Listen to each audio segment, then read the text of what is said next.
Hello guys, good morning, नमस्ते। स्वागत छ तपाईँहरूलाई मेरो युट्युब च्यानलमा। आज चाहिँ हामी जाँदैछु बुढा नीलकण्ठमा रहेको राधाकृष्ण मन्दिर। म चाहिँ यो मन्दिर फर्स्ट टाइम जाँदैछु। यहाँनिर चाहिँ अब कस्तो हुन्छ के हुन्छ त्यो बारेमा चाहिँ मलाई केही पनि थाहा छैन। अब हेरौँ वहीँ गएर कस्तो हुन्छ के हुन्छ तपाईँहरूलाई म भिडियोमा लास्टसम्म देखाउनेछु। हेरेर साथ दिनु होला है त। हामी चाहिँ अहिले राधाकृष्ण मन्दिर पुगिसक्यौँ। पुगेर पनि गेटबाट भित्र छिरिसक्यौँ। गेटबाट छिरेछ अलि माथि पुगेपछि पछिको भ्यूहरू हो। यो चाहिँ एकदम राम्रो रहेछ, राम्रो छ। तपाईँहरू पनि एकचोटि भिजिट गर्नुहोस्। यहाँ हामी आइपुग्दाखेरि चाहिँ लगभग बिहानको 11 बजी भइसकेको थियो, किनकि हामी बिहान हिँड्नलाई नै एकदम ढिला भयो। ढिला हिँड्यौँ, त्यही भएर पनि हामी ढिला आइपुग्यौँ। अनि टाढा पनि रहेछ एकदमै, कति 1 घन्टा जति लाग्यो जामसाम पर्दाखेरि।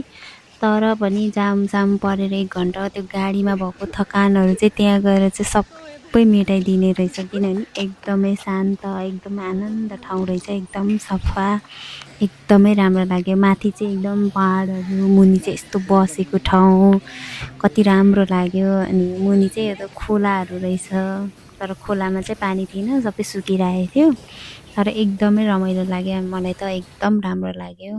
अनि भित्र चाहिँ मन्दिरहरू रहेछ। मन्दिरमा चाहिँ भजनहरू गाउने, पूजाहरू गर्ने ठाउँ रहेछ त्यहाँ चाहिँ।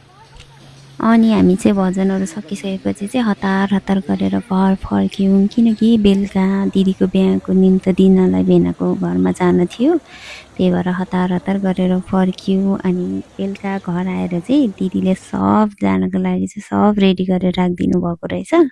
यो सबै दिदीले रेडी गर्नुभएको एक्लैले, हामीले केही छुनै परेन, सब दिदीले रेडी गरिदिनु भएछ। अनि त्यसपछि चाहिँ हामी यो सामानहरू बोकेर भेनाको घर जानको लागि रेडी भयौँ। अनि मम्मीले चाहिँ सबैजनालाई टिका लगाएर भेनाको घरतर्फ जानको लागि रेडी गर्नुभयो। अनि त्यसपछि हामी पनि रेडी भयौँ सबैजनाले। अनि हामी बसेको ठाउँबाट, हाम्रो घरबाट चाहिँ भेनाको घर जानको लागि चाहिँ लगभग 40 मिनट जति लाग्छ। जाम परेन भने, जाम पऱ्यो भने त अब त्योभन्दा बढी पनि लाग्न सक्छ। त्यो नि भित्रको बाटोहरू गयो भने त अब बाटो बिगार्ने, भत्काउने, नेपालको त्यही त हो नि। त्यस्तो भएको कारणले अलिकति टाइम लाग्न सक्छ होला। अनि हामी सबैजना रेडी भएर टिका लगाउँदै सामान बोक्दै बाहिर निस्क्यौँ सबैजना। उज्यालै नदेखाएको छ अहिले, ल अहिले चाहिँ देखा।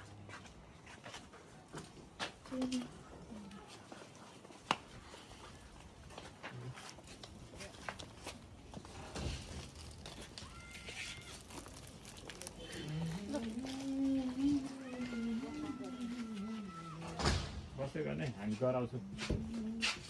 सुरु साधन पर्छ। ब्यागको ब्याग जाने हो क्या? ब्याग जान्छ। अब त ब्यागबाट यस्तो गरेर निस्किन्छ कि। एकजना उताबाटै छिर्छु।